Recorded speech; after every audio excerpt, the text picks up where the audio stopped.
Everyone, कैसे हैं आप सब? आई होप आप सब बहुत अच्छे होंगे और आप लोगों की प्रिपरेशन भी अच्छी चल रही होगी।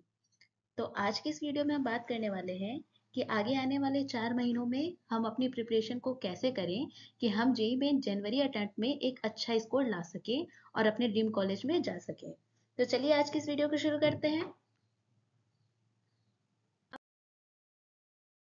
अब बात ये आती है कि इस वीडियो को कौन देख सकता है।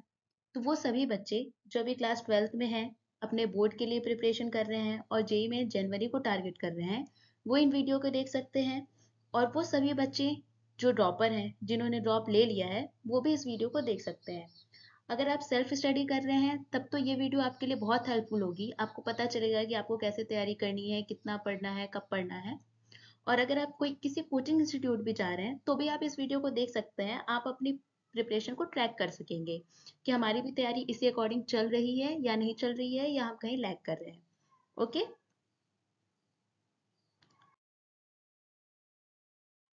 तो सबसे पहली बात, जेई प्रिपरेशन में सबसे पहली बात ये आती है कि ठीक है, हमने सोच तो लिया कि हम जेई के लिए प्रिपेयर करेंगे, हम एक अच्छे कॉलेज में जाएंगे, एक अच्छे कॉलेज से बीटेक करेंगे।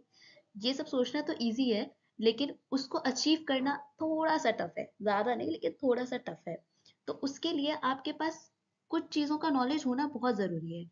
जैसे कि आपका कब कोर्स खत्म हो रहा है, आप अपने कोर्स को कैसे डिवाइड करके पढ़ेंगे, कौन सा पार्ट इंपॉर्टेंट है, कौन सा पार्ट इतना इंपॉर्टेंट नहीं है, प्रीवियस ईयर ट्रेंड्स क्या है, क्वेश्चंस क्या आते हैं, कैसे आते हैं, हमें जेई मेंस के लिए फोकस करना चाहिए या जेई एडवांस के लिए फोकस करना चाहिए, इस पॉइंट पे हमारी प्रिपरेशन कितनी है, हम कितने पीवाईक्यूज प्रैक्टिस करें, हम पीवाईक्यूज प्रैक्टिस कर भी रहे हैं या नहीं कर रहे हैं। और ये सब अगर हमने कर भी लिया तो हम रिवीजन टाइम पे कर रहे हैं कि नहीं कर रहे हैं।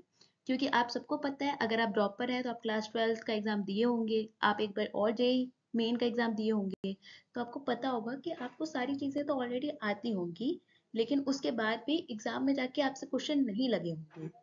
तो इसका ये मतलब नहीं है कि आपने तैयारी नहीं की थी, आपको कुछ आता नहीं है इसलिए नहीं। सिर्फ इसका मतलब यही है कि आपका रिवीजन अच्छे से नहीं हुआ था, इसलिए वहां पे कुछ कुछ कॉन्सेप्ट लैग कर रहा था। तो ये सारी चीजें अगर आप एक सेल्फ स्टडी कर रहे हैं तो खुद से ट्रैक करना भी थोड़ा मुश्किल होता है। बीच में घबराहट भी होने लगती है कि यार मुझसे नहीं हो रहा है, अब हो पाएगा कि नहीं हो पाएगा, मैं अभी से भी स्टार्ट करूंगा तो हो पाएगा या नहीं हो पाएगा मुझसे। इन्हीं सब चीज़ों के लिए बेस्ट काउंसलर लेके आया है आपके लिए एक मेंटरशिप प्रोग्राम, जहाँ पे हम आपको 1 to 1 गाइड कर रहे होंगे। जो आपको गाइड कर रहे होंगे वो खुद आईआईटी एनआईटी के स्टूडेंट होंगे। वो कैसे आईआईटी एनआईटी गए, उनकी जर्नी कितनी टफ थी, कितनी इजी थी, उसके अकॉर्डिंग वो आपको गाइड करेंगे कि आपको डेली कितना पढ़ना है, क्या पढ़ना है, कैसे पढ़ना है, या आपका भी कोई प्लान है जिसके अकॉर्डिंग आप पढ़ रहे हैं तो वो ठीक है या नहीं ठीक है। अगर आपको कभी घबराहट भी हो रही है, कोई आपकी बात नहीं समझ रहा है, तो भी आप उनसे 1 to 1 टॉक करके आप उनको अपनी बात बता सकते हैं। और वो आपकी पूरी तरीके से हेल्प करेंगे आपकी इस जर्नी में, आपको आपके एक ड्रीम कॉलेज तक पहुंचाने के लिए। तो आई होप मैंने सब कुछ क्लियर किया होगा कि हमारे मेंटरशिप प्रोग्राम में क्या क्या होगा। इसके बाद भी अगर आपके पास कोई डाउट है तो आप हमसे हमारे कमेंट बॉक्स में पूछ सकते हैं, या हमारे दिए हुए नंबर पे आप हमसे डायरेक्ट मैसेज करके भी पूछ सकते हैं। तो अब शुरू करते हैं आज की इस वीडियो में। क्या बताने वाली थी मैं? इस वीडियो में आज मैं आपको बताऊंगी कि आपको फिजिक्स कैसे प्रिपेयर करनी है जेई में चैन अटेम्प्ट के लिए। अगर आपको मैथ्स और केमिस्ट्री का भी इंडिविजुअल वीडियो चाहिए तो आप मुझे कमेंट बॉक्स में बता दीजिएगा, मैं उसके लिए भी वीडियो बना दूंगी। तो चलिए स्टार्ट करते हैं।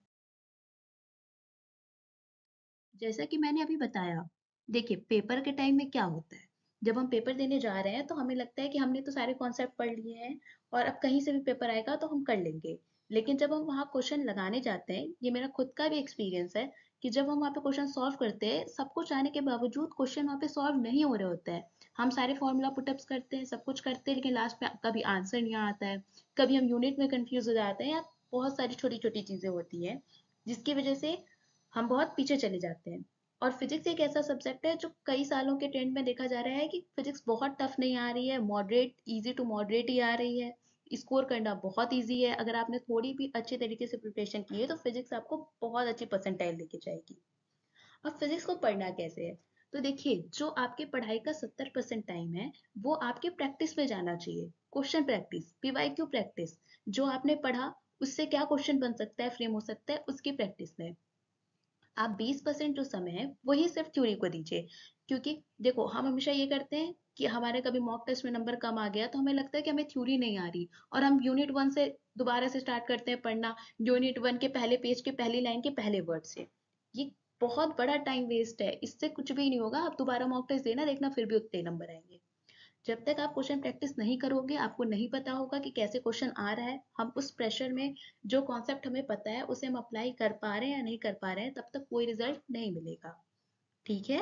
तो हमें अपनी पढ़ाई का 70% देना है क्वेश्चन प्रैक्टिस करने के लिए, 20% देना है थ्योरी पढ़ने के लिए, और 10% समय देना है मॉक टेस्ट वगैरह के लिए, ताकि आपको पता चलता रहे कि आप जो प्रैक्टिस कर रहे हो, जो थ्योरी पढ़ रहे हो, वो सच में आप अप्लाई कर पा रहे हो या नहीं कर पा रहे हो।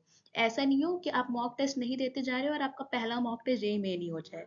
नहीं, क्योंकि आप जानते हो जनवरी अटेम्प्ट आप सबके लिए कितना इंपॉर्टेंट है। अगर आप क्लास 12th के स्टूडेंट हो तो बोर्ड एग्जाम आ जाते हैं बाद में, फिर जेई मेन टू आ जाता है, फिर तुरंत जेई एडवांस आ जाता है, और फिर धीरे धीरे ऐसे साल बीत जाता है और हमें लगता है यार हमारा तो हो ही नहीं पाया।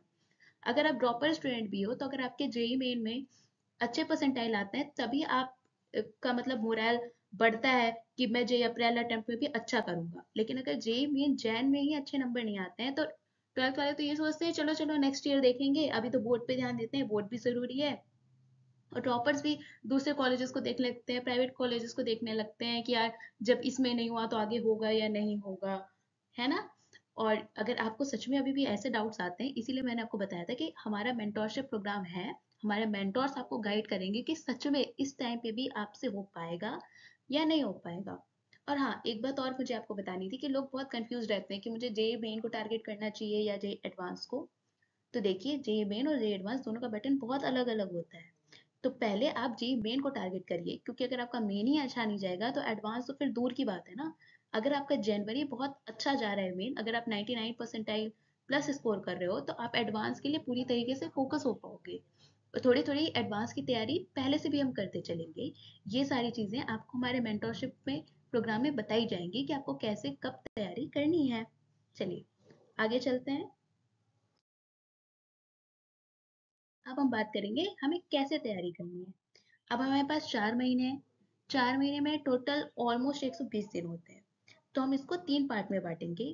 पहला 35 दिन, फिर दूसरा 50 दिन, फिर तीसरा 35 दिन। मतलब कि डे 1 से लेके डे 35 तक पार्ट 1 होगा, फिर डे 35 से डे 85 तक पार्ट 2, फिर डे 85 से डे 120 तक पार्ट 3 होगा। उसके बाद हमारी फिजिक्स ऑलमोस्ट रेडी हो जाएगी और हम रेडी हो जाएंगे 80 to 100 मार्क्स स्कोर करने के लिए अपने फिजिक्स में। ठीक, चलो स्टार्ट करते हैं। तो पार्ट 1 में हमें क्या पढ़ना चाहिए? पार्ट 1 में पहले हमें 11th के पोर्शन उठाने चाहिए। अब लोग क्या करते हैं, अगर आप 12th में पढ़ रहे हो तो हाँ आपको 12th तो पढ़नी ही है, लेकिन साथ साथ में आपको 11th लेके चलना पड़ेगा। अगर आप डायरेक्ट 12th में जंप करोगे ना, जैसे आप इलेक्ट्रोस्टैट उठा लोगे, आप कुछ मैग्नेटिज्म वगैरह के चैप्टर्स उठा लोगे, तो लेकिन जब आप जे के क्वेश्चन देखोगे तो उसमें शायद एसएचएम का क्वेश्चन मिक्स करके आया हुआ है। एडवांस में तो बहुत करते हैं कि दो कॉन्सेप्ट तीन कॉन्सेप्ट को मिला के एक क्वेश्चन फ्रेम कर रहे हैं। इसीलिए आपको पहले, फिर आपको घबराहट होगी, अरे मुझे तो ये नहीं आता, फिर मुझे तो ये आता था पर मुझे ये नहीं आता, तो अब मुझसे क्वेश्चन नहीं बन रहा है। तो ये एक तरीके से आधी अधूरी तैयारी हो रही होगी। तो इसके लिए हमें क्या करना है, हमें पहले 11th की जो मेजर चीजें हैं जो हमें पता होनी चाहिए उसे हमें कवर करना है, ताकि हमारा 11 12 साथ में अच्छे से हो पाए। तो आप पार्ट 1 में जो स्टार्टिंग के 35 दिन है उसको आप क्लास 11th के लिए दीजिए। उसमें आप पढ़िए unit and dimensions, kinematics, laws of motion, work energy power, circular motion, gravitation, solids, SHM, thermodynamics and KTG. ये सारी चीज़ों को एक बार आप अच्छे से रेडी कर लीजिए 35 डेज में। उसके बाद आप क्लास 12 पे जंप करिए। फिर नेक्स्ट क्या करना है, 35 डे से डे 50 तक हम सेकेंड पार्ट पे जाएंगे, यानी क्लास 12 के पोर्शन पे। अब हमें एसएचएम, बेसिक सर्कुलर मोशन और बाकी सारी काइनेमेटिक्स और बाकी चीजें हमें पता है। हमने पहले बहुत सारे क्वेश्चन वैसे लगा चुके हैं। अगर आपने ग्रेविटेशन पहले पढ़ लिया है तो इलेक्ट्रोस्टैट्स भी आपके लिए थोड़ा इजी हो जाएगा। और इलेक्ट्रोस्टैट से अगर एसएचएम का कभी क्वेश्चन ऐड करके भी आ रहा है तो भी आपके लिए वो इजी हो जाएगा। तो सेकंड पार्ट में हम कवर करेंगे electrostatics, capacitor, current, electricity, moving charges and MEC and magnetism, AC, ray optics, EM wave, semiconductor, modern physics, ये हम कवर कर रहे होंगे अपने सेकंड पार्ट में। तो इतना 11th और इतना 12th का पोर्शन जब आप कर लोगे ना, उसके बाद आप खुद मॉक टेस्ट देना या पीवाईक्यू लगाना, तो आप खुद फील कर रहे होगे कि ऑलमोस्ट 80 मार्क्स आप स्कोर कर ले रहे हो इजिली। और 80 मार्क्स आपको पता है कि कितनी अच्छी परसेंटाइल देके जाएगा। जब हमारा इतना हो जाए, इतने का हम पीवाईक्यू लगा लें और इतने में हम कॉन्फिडेंट हो जाए। अगर आप इतने में कॉन्फिडेंट नहीं हो तो आप 10 दिन और दे लो, कोई बात नहीं। कम करके जाओ पर अच्छे से करके जाओ, इसके क्वेश्चन नहीं छूटने चाहिए।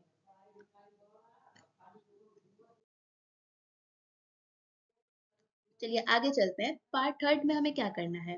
पार्ट थर्ड यानी बाकी के जो भी आपके पास दिन बचे, उनमें आपको क्या पढ़ना है।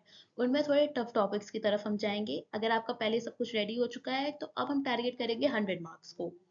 तो उसमें आप पढ़ना rotational motion, fluids, thermal properties of matter, centre of mass, collision, wave motion, wave optics, EMI वगैरह। आप तब देख सकते हो। हालांकि ये सब भी बहुत टफ नहीं है, लेकिन कंपेरेटिवली थोड़े से टफ पड़ते हैं। तो आप इन्हें बाद में देख सकते हो कि एक बार ऊपर ऊपर से देख के जाना। फॉर्मूला तो सारे चैप्टर्स का देख के जाना, क्योंकि जेई मेंस में फॉर्मूला बेस्ड बहुत सारे क्वेश्चन आते हैं। तो अगर डायरेक्ट फॉर्मूला बेस्ड है तो शायद हो जाए, तो हमें कुछ छोड़ना नहीं है। अब एक और जरूरी बात, जो बच्चे सेल्फ स्टडी कर रहे हैं उनके लिए, जो लोग कोचिंग में पढ़ रहे हैं वो थोड़ी देर के लिए अपना कान बंद कर लें। तो अब आप क्या कर सकते हैं, जो आप सेल्फ स्टडी कर रहे हैं, अगर आप यूट्यूब से पढ़ रहे हैं तो आप एड्यूनिटी मतलब मोहित सर को फॉलो कर सकते हैं। उनको बहुत बच्चे, बहुत आईआईटीएंस एनआईटीएंस जो बन चुके हैं वो फॉलो करते हैं। ये प्लान भी कहीं कहीं थोड़ा थोड़ा उनका ही है कि जो ये डिस्ट्रीब्यूशन मैंने दिखाया है आपको, क्योंकि मैंने अपने टाइम में और भी और लोगों ने अपने टाइम में ऐसे ही प्लान को फॉलो किया था। उन्होंने बहुत कम टाइम में आपको थ्योरी समझाई है और बहुत सारे क्वेश्चंस की पीवाईक्यूज की प्रैक्टिस कराई है। तो लेकिन देखो बात यही आ जाता है ना कि सारे मटेरियल उन्होंने दे तो रखे हैं, पर आपकी कंसिस्टेंसी कैसे मेंटेन रहेगी, आपको एक दिन में कितना करना है आपको नहीं पता। तो ये आपको आपका मेंटोर बताएगा। तो अगर आप इंटरेस्टेड हैं तो आप हमारा मेंटोरशिप प्रोग्राम डिस्क्रिप्शन बॉक्स से ले सकते हैं। ओके। और कोई डाउट हो तो आप मुझसे डिस्क्रिप्शन बॉक्स में पूछ सकते हैं। बाकी जो भी मैंने ये आपको प्लान दिया, आप इसका स्क्रीनशॉट ले लीजिए। अगर आपको खुद से अप्लाई करना है तो आप खुद से पहले अप्लाई करके देखो। अगर आप खुद से अप्लाई कर ले रहे हो तो बहुत अच्छी बात है। पर आप नहीं कर पा रहे हो और आपको लग रहा है कि आपको किसी की हेल्प की जरूरत है, तो हम तो हैं ही। ओके। ठीक है। तो आज की